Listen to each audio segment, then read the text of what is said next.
What's up, everybody? It is Mr. Herzl. I'm the Social Studies Coordinator here at Life Schools, and your teacher may have sent you here for either a first-time review, or your teacher may have sent you here for a second chance review.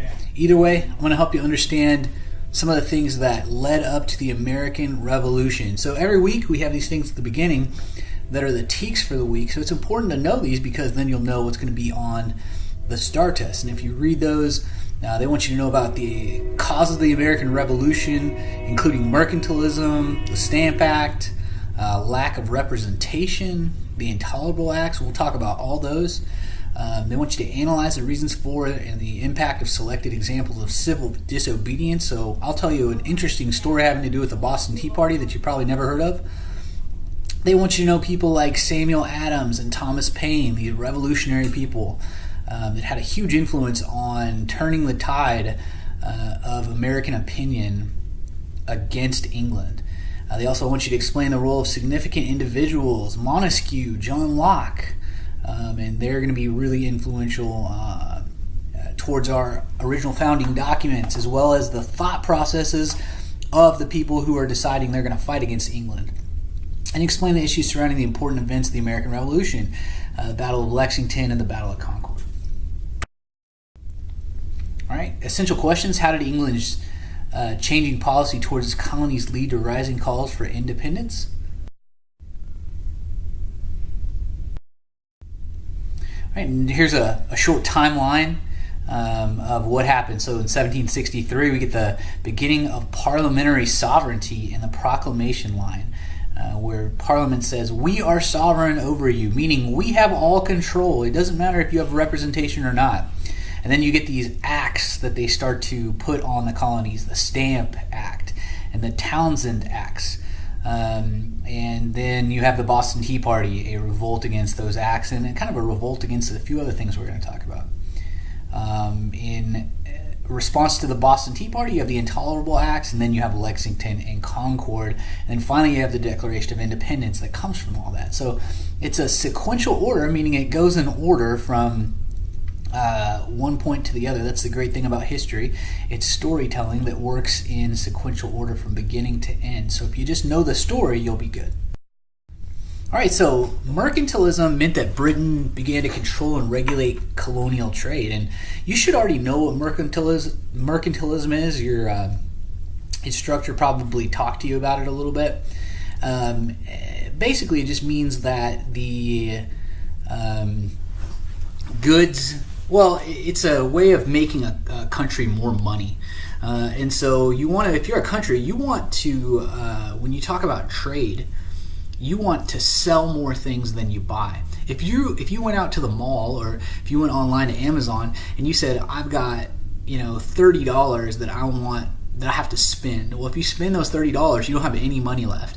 Wouldn't it be better to have something to sell on Amazon and get people to buy it from you? Then you have a lot more money coming in.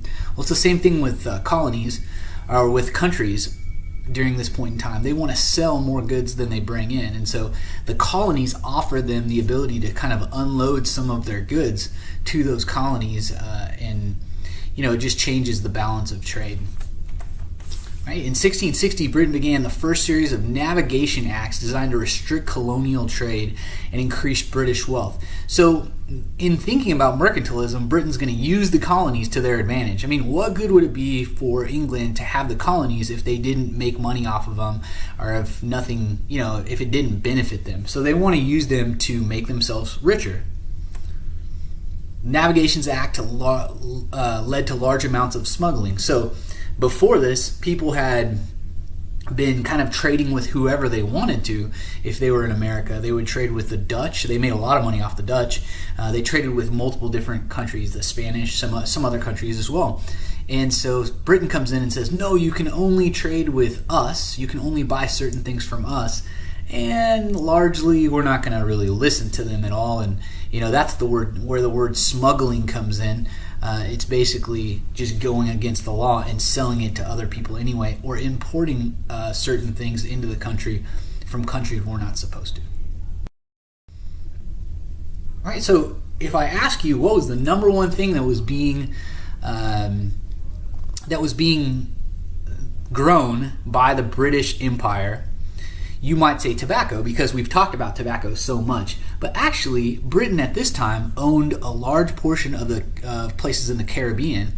And so really the number one thing that was that they were growing at this time, England at least, the Empire of England, which included the Caribbean as well as the colonies, was sugar. And so they're going to put a tax on molasses and sugar for the colonist. All right, they wanted to eliminate smuggling, so they put a tax on this molasses and sugar, and they hoped that that would eliminate some of the smuggling. And there's a lot more that goes into this. They lowered some of the prices on other things. One of the things we'll talk about is that England really wanted their money, and they were trying to get the colonists to pay in any way, shape, or form that they could. And so this is one example of that. All right, the Stamp Act is one that the colonists really got mad about. Now, your parents or you pay taxes. If you go to, 7-Eleven or QT and you go buy something, you pay a direct tax on what you buy, a sales tax. Your parents pay property taxes. If they own a home, they pay property taxes. Even if they don't, they pay income taxes to the net federal government. Well, the people of the colonies had never been directly taxed.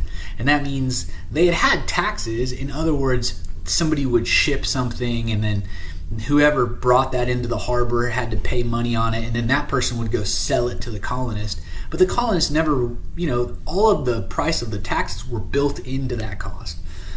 So in other words, someone from England sells tea to someone in the colonies for $30, and then the person in the colony that gets it has to pay a tax on it, and so he has to pay a $5 tax on it, so it's $35. Well, he just passes that cost on to the colonists. The colonists never see it as a tax. But this was something where England said, the Stamp Act was something where England said, you have to pay a tax on every piece of paper that you have. Now, think about times before that we had computers. Everything was done through paper. And so this is a tax directly on the people. And not only that, it's a direct tax on stuff that they use every day. If they wanted to write anything, all of the stuff that went on in the court system, any kind of newspaper, anything, playing cards, whatever, it didn't matter. Anything that was paper, they had to buy these stamps and put them on this paper to show that they had paid the tax.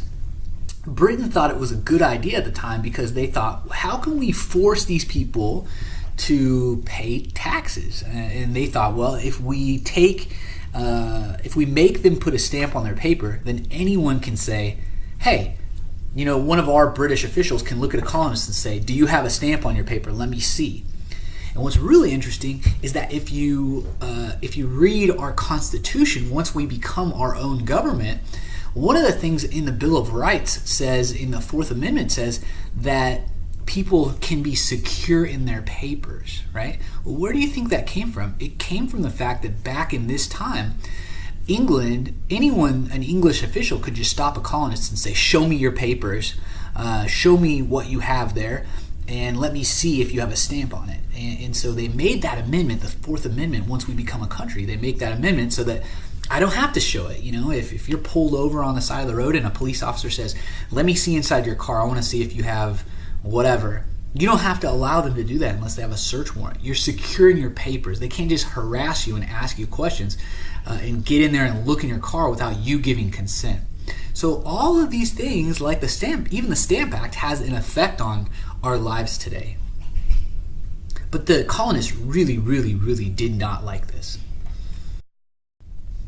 All right, you see here kind of a cartoon here, and this guy over here on the right says, why it even taxes my playing cards and dice. They're basically just mad because it taxes everything. The Stamp Act taxed everything that was paper. Okay, so again, it's going to put a tax on books, deeds, newspaper, wedding license, playing cards, anything.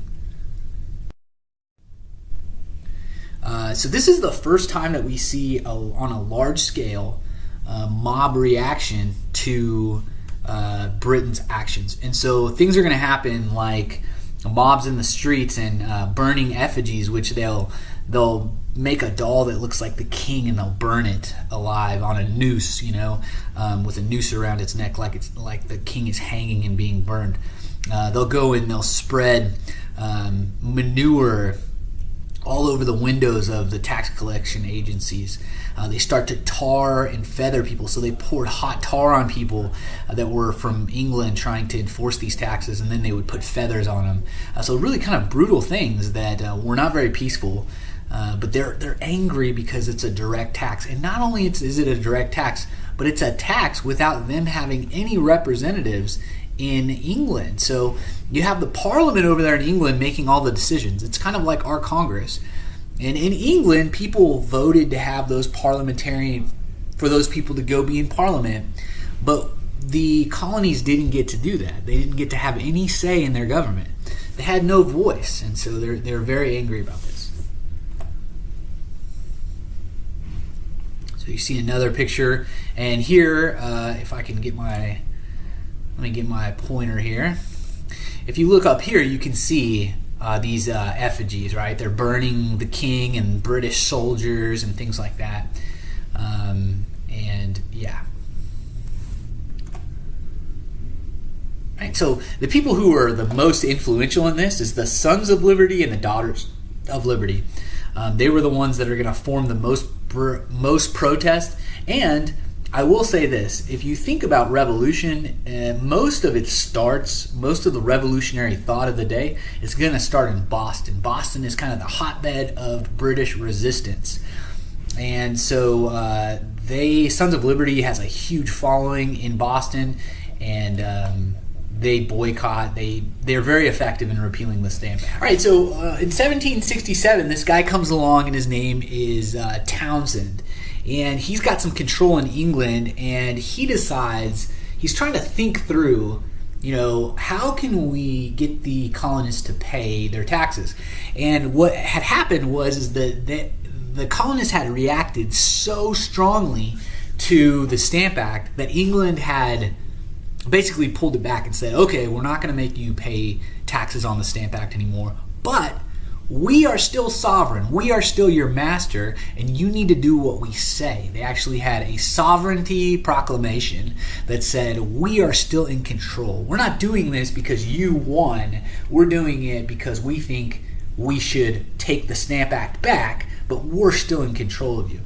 Well, it creates this problem in England because they still need their money from, remember, things like the 7 Years' War. And they also, just because of mercantilism, want to make the most money possible off of the colonies.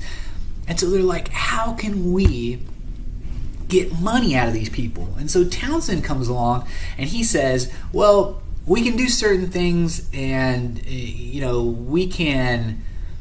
let's put a tax on miscellaneous things. So let's put a tax on some things that maybe the colonies can't access without them being imported, meaning shipped in. So the colonies don't make these things, they're having to be shipped in, and so maybe the colonists will pay more money for that.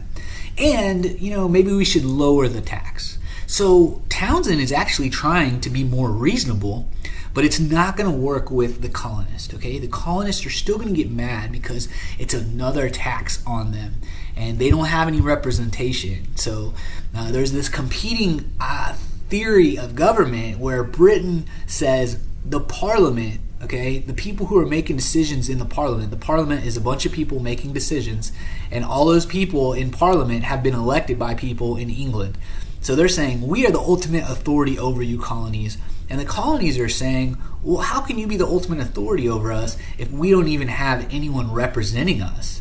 And the colonists, they were serious about this. It's very interesting. The colonists, when you think about representation in government, anytime in Massachusetts and in any of these colonies, anytime a new town sprung up, what they would do is they would automatically allow that town to send representatives to the state government. And so the colonists took it very seriously that they had representation. And so even Townshend, when he's trying to make this, he's trying to actually be reasonable with the colonists in taxes, they still don't want it because they say, we don't have representation.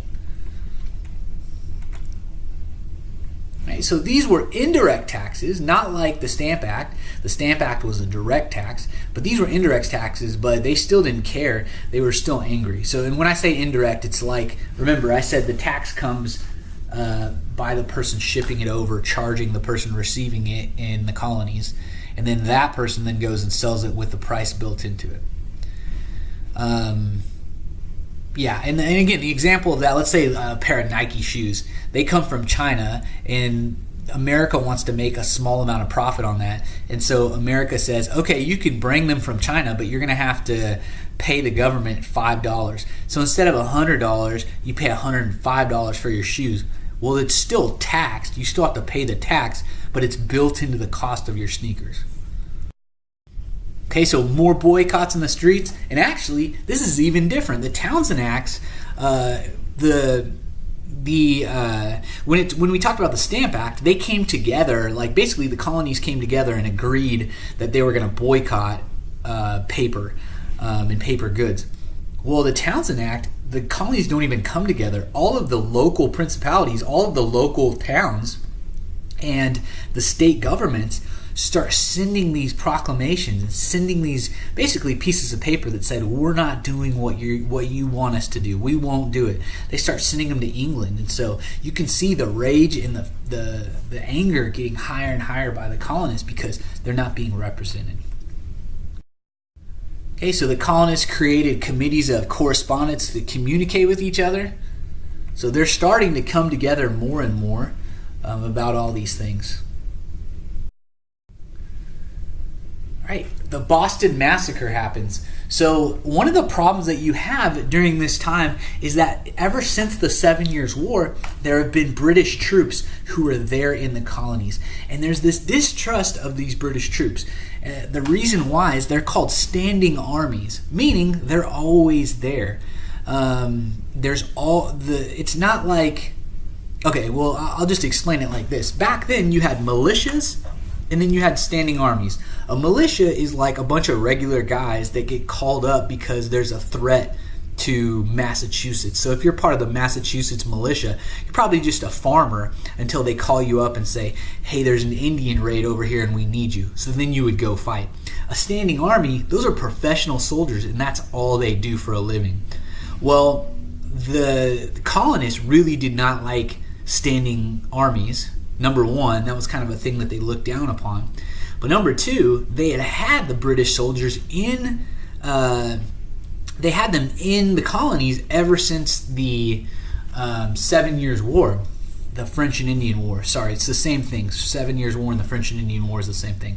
So they had these troops there, and they were like tired of it. They didn't want them there. And then all of a sudden you have this episode where basically these British troops are in Boston, and it's really the colonists' fault. And eventually the British troops, that they fire on the colonists. It's kind of a misunderstanding, and they even get released in court. So they go to trial, and John Adams actually represents the soldiers who shot, which is crazy. John Adams represented the soldiers who were from England, and John Adams is going to become our president eventually, one of our first presidents. But he defended them, and they were eventually let off. But the Sons of Liberty saw this as an opportunity to basically make the British soldiers look terrible. And so automatically they start to call it the Boston Massacre. They send out these prints of these people being, mowed down by these British soldiers, and the officer is yelling fire, and it's this terrible scene where the British are shooting into this unarmed crowd. And that's not how it happened at all, but the Sons of Liberty see it as a chance to really turn the tide of opinion in the colonies against the British. One of the interesting things is a lot of people don't understand. In Massachusetts at this time, there's really quite a few African Americans, black people there that are living there free and enjoying a comfortable life. And one of those people is Crispus Attucks, and he's the son of a slave and a Native American, and he is the first person killed in what some people consider the very beginning of the American Revolution.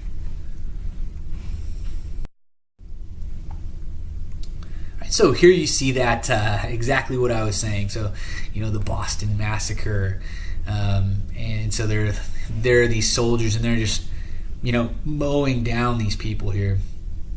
And he's behind, the captain is behind. Well, in fact, the captain was actually in front of his men, and he was telling them not to fire, don't fire. But there was a whole bunch of people behind in this alley behind here, and they were yelling, fire, fire at him, why don't you fire? Basically this whole crowd is harassing these soldiers, and then one of them drops his musket and it goes off, and they think, these soldiers think someone is firing on them, and so they start to fire back. And it's just this massive misunderstanding. And again, these guys get acquitted, meaning that they don't get sent to prison for it. But as you can see, selling this print is going to make the people in the colonies that don't know the real story, hey, they're going to think these mean British people, and that could turn their opinion.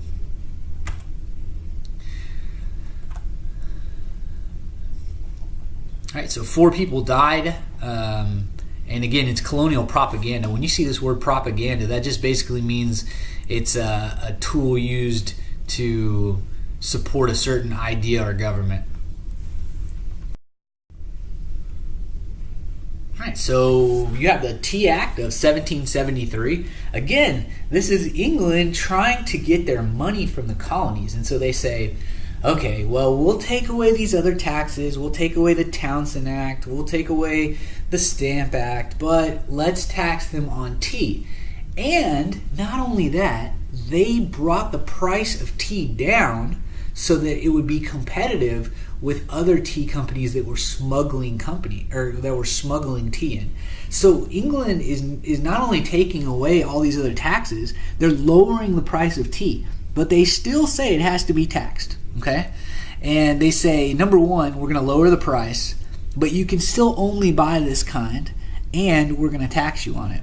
So, at this point, they think, well, surely the colonists will be okay with this. We're making the tea cheaper, but the colonists want no part in it. Okay, and what happens is the Boston Tea Party. So interestingly enough, there was the guy who was the governor of Massachusetts, put in place by the British government. His name was Hutchinson, and you may remember that name. So Anne Hutchinson was one of the people who was one of the founders of the Massachusetts colony, and she got kicked out because she wasn't enough. She was kind of a radical religious person. She wasn't the normal Puritan like they thought. So she actually got kicked out of the colony. Well, this Hutchinson was related to Anne Hutchinson, the Governor Hutchinson, but he was kind of the crown's man. He had, instead of being a Puritan, he had converted back to the Church of England, and he tried to carry out all of the king's orders, and it made him hated by these people in England. And he never could it made him hated by these people in Massachusetts. So Governor Hutchinson could never control the people of Massachusetts. They were constantly rising up against him and things like that. Well, Ben Franklin at the time was in England, and Ben Franklin, he didn't like Hutchinson either, and he wanted Hutchinson gone. And so he leaked some letters, some nasty letters that Governor Hutchinson had written to England about the colonists. So he was talking all this trash about the colonists. And so Ben Franklin got a hold of these letters and sent them back to the people of Boston, trying to get them to turn on him.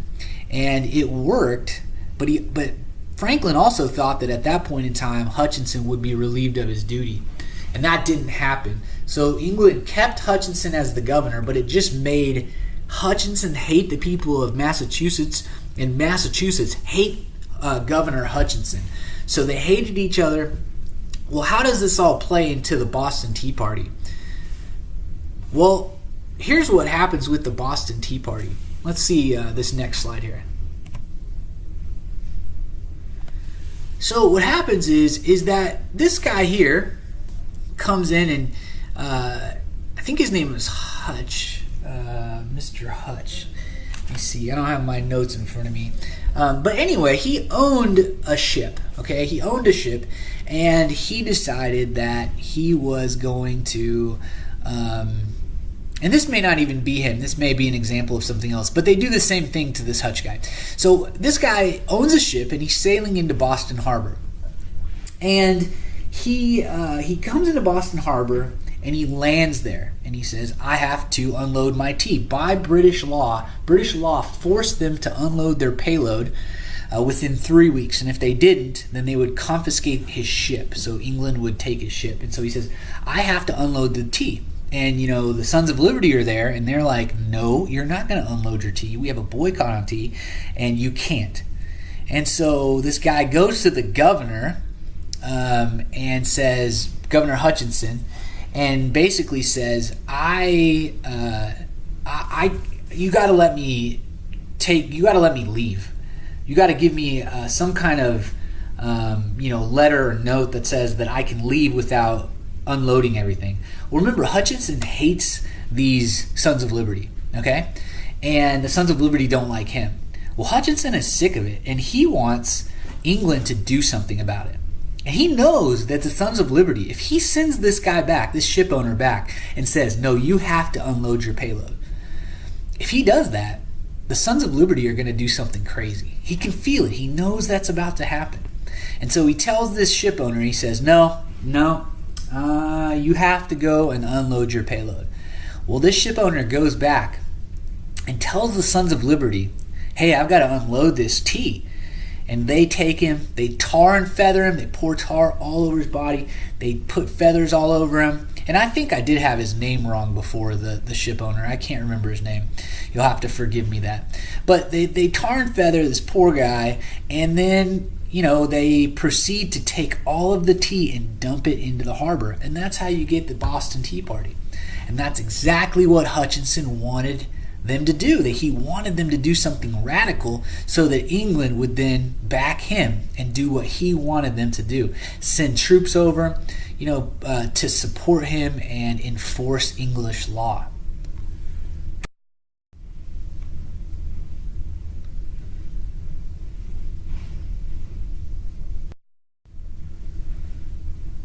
All right, no taxation without representation.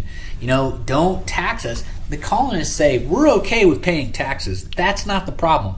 The problem is we don't have a say. It would be like, if you think about it like this, your family. Maybe you have some brothers and sisters, and you have your mom and dad. Well, sometimes it's hard as somebody who is a part of a family, because as a child, you don't really have a say in everything. Your parents just make decisions for you. And that's kind of how the colonists felt. They felt like decisions were being made for them, and they didn't even have a say in it. They couldn't even have an opinion. And that's what they wanted. They wanted their people there that they elected to go and sit in Parliament and be able to help make these decisions. But instead, they had their parent, England, just making the decisions for them. So here you see the Boston Tea Party happening and them dumping, there's multiple ships. It wasn't just one ship, so there's multiple ships here. And they're dumping that tea into the water. Millions of dollars in today's currency worth of tea. All right, so that's December 16th, 1773. 18,000 pounds of tea. And here's another really interesting thing. For England, freedom to Englishmen during that time meant that they could have property without the king or a lord owning it. So an individual man could own property, own a piece of land, and they could also own their own labor. The king could not control that. That's really progressive, meaning it's really kind of forward thinking compared to other nations during that time, like France and like Spain. France and Spain are run by kings that basically dictated everything. They could claim any land that they wanted. They could seize any land that they wanted. And so England thought of themselves as progressive. Hey, we let people own their own land. We let people do what they want. We let people have representation in Parliament. So, England looks at the Tea Party and they say, this is an assault on freedom. Remember, to England, freedom means having the ability to have private property. And what is tea? What is all this tea that's being thrown into the harbor? It's private property owned by business owners that's being thrown into the harbor and wasted, and and that's a violation of those people's rights. And so England's going to take that very, very seriously. This is led by Sam Adams, as you can see here, and the Sons of Liberty. Sam Adams is he's the son of a brewer, which means that person brewed beer. And then Sam Adams is also a brewer, although he runs his brewery into the ground and ends up going bankrupt with it. But the Sam Adams company, beer company that exists today, is actually doesn't really have anything to do with the original brewer. But he was a brewer, and his dad had money, and so he had a little bit of money as well. And he helped to organize the Sons of Liberty. That's what he's kind of famous for. All right, so what's going to happen? So remember, England's going to take this very seriously. It's a direct assault on rights, the rights of the British and private property rights. And so they're going to pass these acts. The colonists are going to call them the Intolerable Acts. And they're basically, they're only for Boston, okay? Because Boston's at fault. And so Boston is, England puts this very, very harsh set of rules on Boston. It took 5 months for this to happen after this, but remember, you don't have immediate communication. So it's 5 months after the Boston Tea Party that the acts are passed. And the word of those acts, not that they're passed, but word of those acts reaches Boston. Okay, so Intolerable Acts. So tighten control over Massachusetts by closing Boston Harbor. So Boston Harbor can't have any trade. It completely closes the borders. And they called them instead of the Intolerable Acts, they called them the Coercive Acts in Britain. So they're trying to coerce the colonists, which means, if you look up the word coerce, it means basically force. They're going to force the colonists in Massachusetts to do what they want. All right, colonial leaders from the First Continental Congress, they started to draw up. Well, number one, first what happens is that the Intolerable Acts kind of show the colonies, Massachusetts and the other colonies, that look, Britain's out of control. They're trying, no matter what, even if the colonists did this thing where they dumped tea into the harbor, it wasn't all of the colonists, it was just radical ones. But now England's trying to punish all of the colonists in Massachusetts. And so the other colonies look at that and they say, this isn't fair, this isn't right. And so they start to send people to the Continental Congress, which is a representation. Remember, they want representatives. So people in Boston, people in New York, people in South Carolina, people in Georgia, they start to send people to a central location where they can meet and make decisions for the colonies as a whole. Okay, Intolerable Acts were a series of acts. These are the things that it did. It closed Boston Harbor, placed Boston under martial law, which meant that the military was now controlling Boston. Quartering Act. The Quartering Act meant that Boston, in Massachusetts, any troop could go in and take over any house and just stay there. They could just come in whenever they wanted, and they could use it as a house to stay there if they wanted.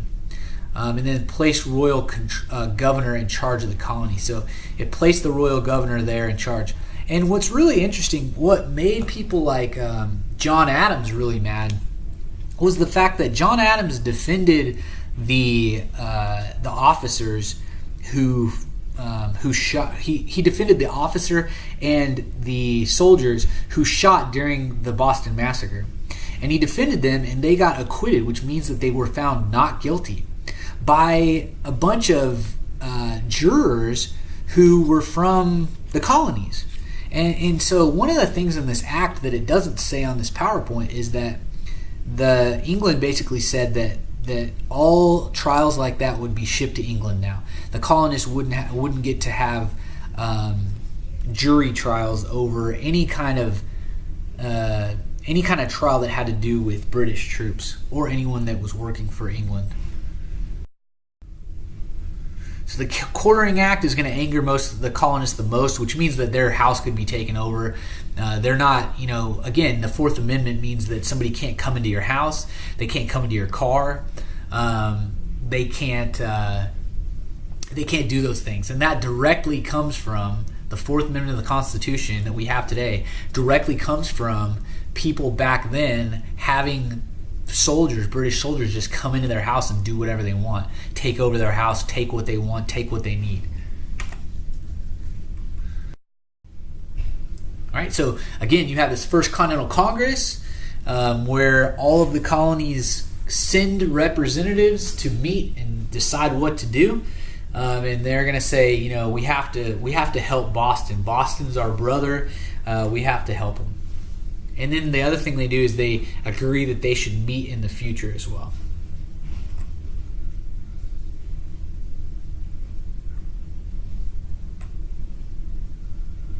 All right, and then, you know, obviously they're going to decide that if they're going to help Boston, they're going to have to make a list of grievances that they have. So they're going to have to list the things that they don't like about the king and what the king is doing.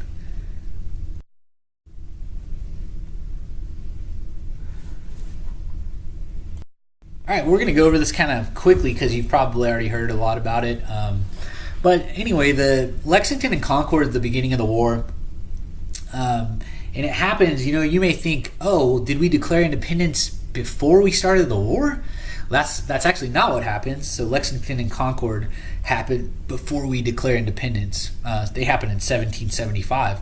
And so what you have is you have a General Gage, who had ordered troops to march to Concord, Massachusetts, and seize weapons. There was a cache of weapons there, and he wanted to go seize them. And the Colonials knew that they were about to come, and that's how you get the Paul Revere ride. And actually, it's not just Paul Revere; it's a whole network. By the time the troops actually get to Lexington and Concord, you know, everybody from there to Maryland knew what was going on, and so.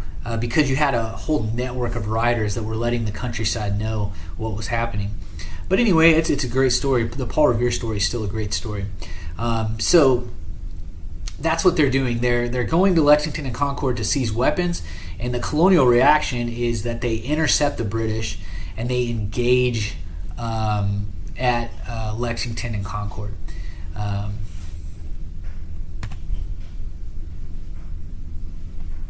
Right, called the Minutemen because they could be ready at a moment's notice. So again, that's a militia. It's a group of just regular people that are called up when needed. And this is one of those examples. They're called up and they could be ready at a minute's notice.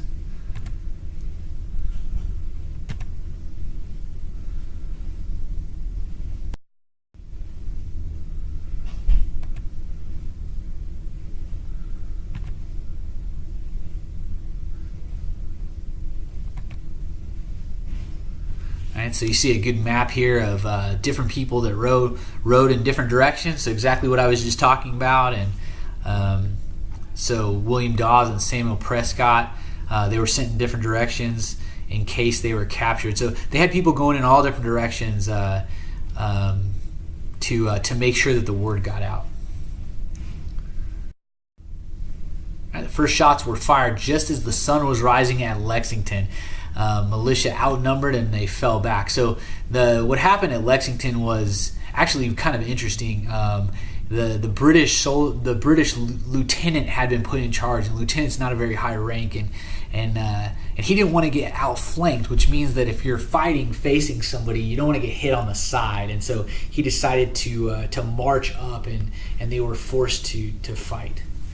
And ended up, nobody knows who shot the first shot. Nobody knows who did it. We won't ever know. Lots of opinions out there from historians, but we don't have any idea. But a shot is fired, and that's the beginning of the war.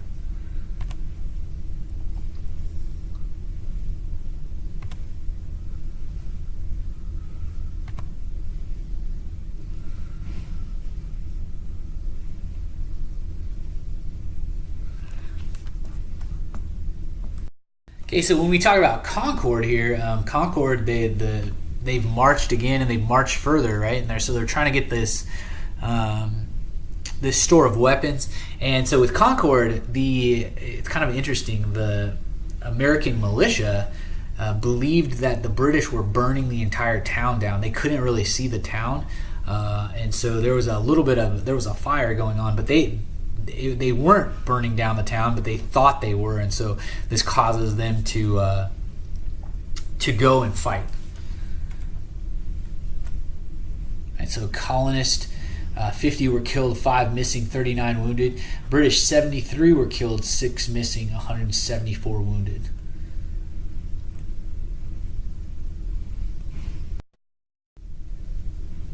The Second Continental Congress met from May 10th, 1775 to March 1st, 1781.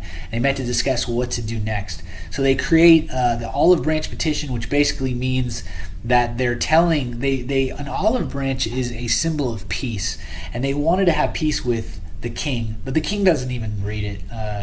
He doesn't have anything to do with it. They also created the Continental Army.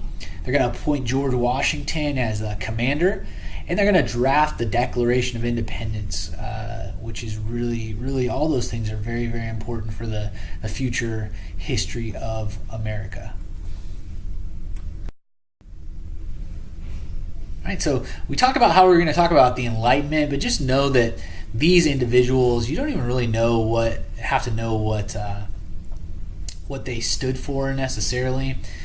John Locke, he wrote that people have natural rights, and it's just that idea. John Locke believed that people had inalienable rights that were given by God, not government, and if they're given by God, they can't be taken away. Life, liberty, property. So all stuff that you're going to hear in things like the Declaration of Independence and our Constitution. Rousseau believed that citizens had a social contract with their government, and that they could replace the government if the government was abusing them. So this idea that, hey, you can rebel against your government if your government is abusing you and not giving you your rights. And Montesquieu argued that power should not be in the hands of the king, but separated among the branches of government, which is what we have today. We have different branches of government. We'll talk about all those things when we get to the Constitution as well. Right, so conclusion. By December 1775, the British and American colonists were basically fighting an informal revolutionary war, but the colonial leaders hadn't declared independence. In 1776, we have Thomas Paine's book, Common Sense. Really important that you know about Common Sense. That book is written in plain language, easy for everyone to understand. Even uneducated individuals in the colonies could understand it, and it was written really well. And it gave a lot of good reasons why the American colonies should revolt against England. And by July 1776, colonists drafted the Declaration of Independence.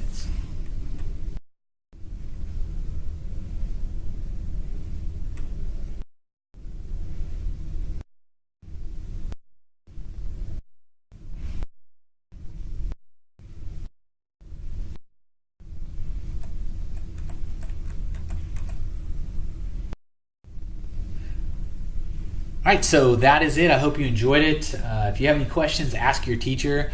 But hopefully you know a little bit more about the things that led up to the revolution now.